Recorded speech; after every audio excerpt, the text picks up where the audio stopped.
Emergency, Mom's had a heart attack. My husband's voice cracked with panic as he gripped his phone. We need to go home now. I stared at the pristine waters of the Maldives beach, watching our dream vacation crumble before my eyes. My name is Alexandra, and after 5 years of nonstop work and saving every penny, my husband James and I have finally managed to book our dream getaway. We'd been here exactly 26 hours. What happened? I asked, already knowing who had made the emergency call. Linda, my mother-in-law, had spent the last month trying to sabotage this trip. Dad says she collapsed at home. James was already shoving things into our suitcase, his hands shaking. They're taking her to St. Mary's Hospital. Alex, we have to go. I took a deep breath, memories of the past 5 years flooding back. Every time James and I had planned something for ourselves, Linda had found a way to interfere. Our weekend trips mysteriously coincided with her emergencies. Our date nights were interrupted by her urgent needs for help with basic household tasks. But a heart attack? This was a new level even for her. Of course, I said, keeping my voice steady.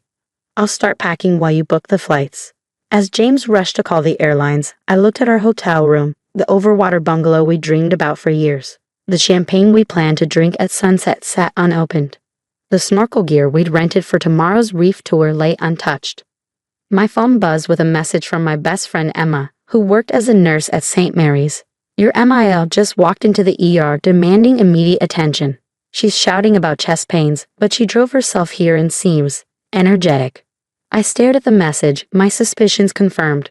But how could I tell James? He was already in a panic, talking about cashing in our vacation insurance and paying whatever it took to get home immediately. Got us on the next flight, James announced, his face pale with worry. We leave in 3 hours. It's going to cost a fortune, but Mom needs us. I sat down on the bed, choosing my next words carefully. James, before we leave, I think we should call the hospital directly. He frowned. Dad already told us what's happening. We don't have time to. Please, I said firmly, just call the hospital. Ask about her condition. Maybe it was something in my tone, or maybe deep down he had his own doubts. But James picked up his phone. I watched as he dialed St. Mary's and asked about Linda Mitchell. The color drained from his face as he listened. What do you mean she's arguing with the triage nurse? I thought, Dad said she had a heart attack. I pulled out my phone and showed him Emma's message. James sat down heavily beside me, the realization hitting him hard. She's faking it, he whispered, more a statement than a question. She's actually faking a heart attack to bring us home. Before I could respond, another message from Emma popped up. You need to see this.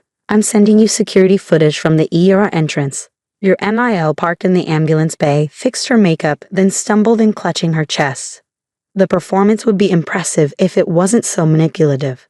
The video loaded, and there she was, Linda, parking her Mercedes precisely between the lines, checking her reflection in the rearview mirror, and then transforming into a woman in desperate medical distress as soon as she opened the car door. James watched the footage in silence, his expression shifting from shock to anger. 5 years, he said finally. For 5 years, every time we tried to do something for ourselves, she's pulled something like this. But this is too far. I wrapped my arm around his shoulders, feeling his body tremble with a mix of emotions. I'm so sorry, James. No, he said, standing up suddenly. I'm the one who's sorry. Sorry I let her manipulate us for so long. Sorry I didn't see what she was doing. He picked up his phone again, but this time his hands were steady.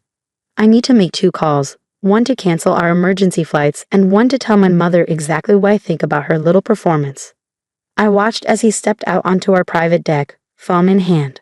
The sun was setting over the ocean, painting the sky in brilliant oranges and pinks. We hadn't lost our vacation after all, but something had shifted. For the first time in our marriage, James was truly seeing his mother's behavior for what it was. My phone buzzed again. Another update from Emma. Hospital security is getting involved.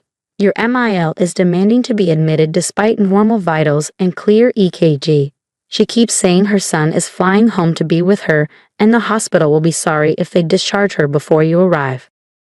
I couldn't help but smile. Linda had finally overplayed her hand, and she had no idea what was coming. James's voice carried through the glass doors of our bungalow as he confronted his mother. I've seen the security footage, Mom. The hospital sent it to us. How could you do this? I could hear Linda's shrill protests even from where I sat. Security footage? That's private medical information. I'll sue them. I'm having a medical emergency, and you're abandoning me for some vacation. A medical emergency? James's voice grew harder than I'd ever heard it. The footage shows you parking your car, checking your makeup, and then pretending to collapse. The doctors say there's nothing wrong with you. Those doctors don't know anything. I raised you better than this, James. What kind of son chooses a beach over his dying mother? I watched as James gripped the balcony railing, his knuckles turning white. You're not dying, Mom. You're lying. Just like you lied about needing emergency plumbing repairs during our anniversary dinner. Just like you lied about falling down the stairs when we tried to go camping last summer. The silence that followed was deafening. Then Linda's voice came back, smaller but somehow more venomous. That girl has turned you against me. Alexandra never understood our family's closeness. She's always tried to come between us. Stop. James cut her off. Alex has put up with your manipulation for 5 years. She's never complained, never tried to come between us. But I see it now, Mom. I see everything. Emma sent another update. Your MIL just threw her phone at a nurse when they suggested she was having an anxiety attack rather than a heart attack. Security's been called again. I stepped out onto the deck, placing a gentle hand on James's shoulder. He leaned into my touch, still holding the phone. I'm done, Mom, he said firmly. We're staying on our vacation. If you actually have a medical emergency, the doctors at St. Mary's are more than capable of handling it. But this manipulation, these lies, they stop now.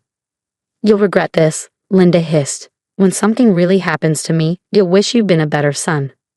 No, Mom, the only thing I regret is not standing up to you sooner. Goodbye. He ended the call and turned to me, his eyes glistening with unshed tears. I'm so sorry, Alex. I should have seen it years ago. Before I could respond, his phone buzzed with a message from his father. Your mother's being escorted out of the hospital. She's hysterical. Please come home and help deal with this.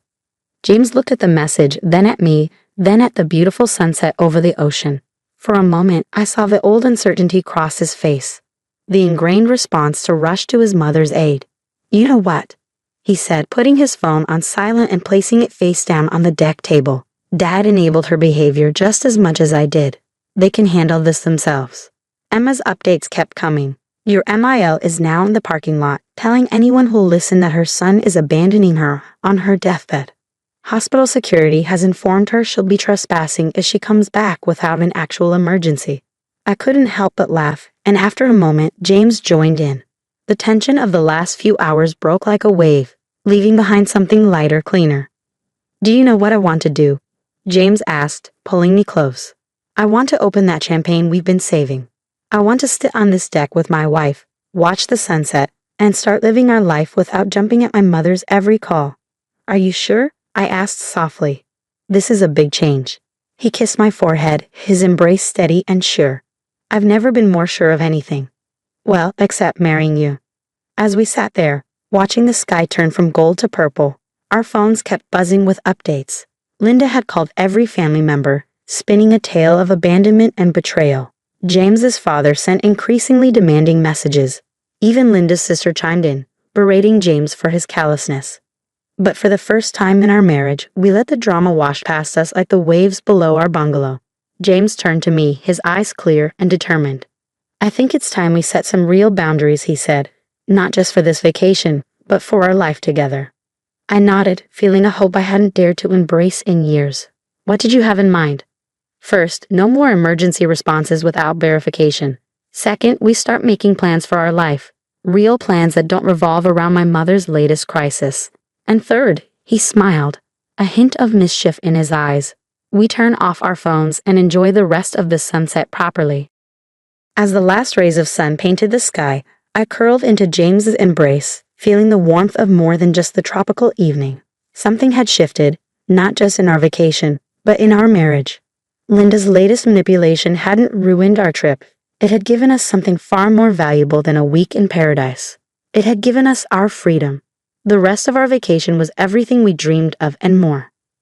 Without Linda's constant interruptions, James and I rediscovered what it felt like to just be us. We snorkeled through coral reefs, had candlelit dinners on the beach, and spent long afternoons doing absolutely nothing but enjoying each other's company. But reality waited for us back home, and Linda wasn't done yet. When we landed at the airport, Emma was waiting for us with news. Your MIL has been busy, she said, hugging me tight. She's been at the hospital 3 more times, each time with a different emergency. They finally had to threaten her with legal action to make her stop. James just shook his head, no longer surprised by his mother's antics. And Dad? How's he handling it? He's been calling everyone, trying to fix things, Emma replied. But something interesting happened while you were gone. The hospital's patient advocacy team got involved after your MIL's performance. They're recommending she get psychological help. As we drove home, we found our house surrounded by family members' cars. Linda had apparently called an intervention. Ready? I asked James, seeing his jaw tighten. He squeezed my hand. More than ready. Inside, Linda sat in our living room like a queen holding court, surrounded by concerned relatives. She'd been crying, her makeup strategically smeared for maximum effect. My own son, she wailed when she saw us. Look what she's done to him. He left his mother to die while he played on a beach. James's father stood up, his face stern. Son, this has gone far enough. Your mother needs. No, Dad, James cut him off. What Mom needs is professional help. We've all seen the hospital footage. We all know what really happened. Linda's sister gasped. What hospital footage? I pulled out my phone, playing the video Emma had sent. The room fell silent as they watched Linda parking perfectly, checking her makeup, then dramatically stumbling into the ER. That's not. Linda sputtered, but for once, she had no story ready. There's more, James said quietly. The hospital has documentation of every fake emergency you've created over the past 5 years. Every time you've tried to manipulate us, every lie you've told. They're recommending psychiatric evaluation. The room erupted in chaos. Linda burst into fresh tears. But this time, fewer people rushed to comfort her. Her sister, who had always taken her side, sat back with a thoughtful look on her face. We're not doing this anymore, James announced, his voice carrying over the commotion. Alex and I are setting boundaries. No more emergency calls without verification.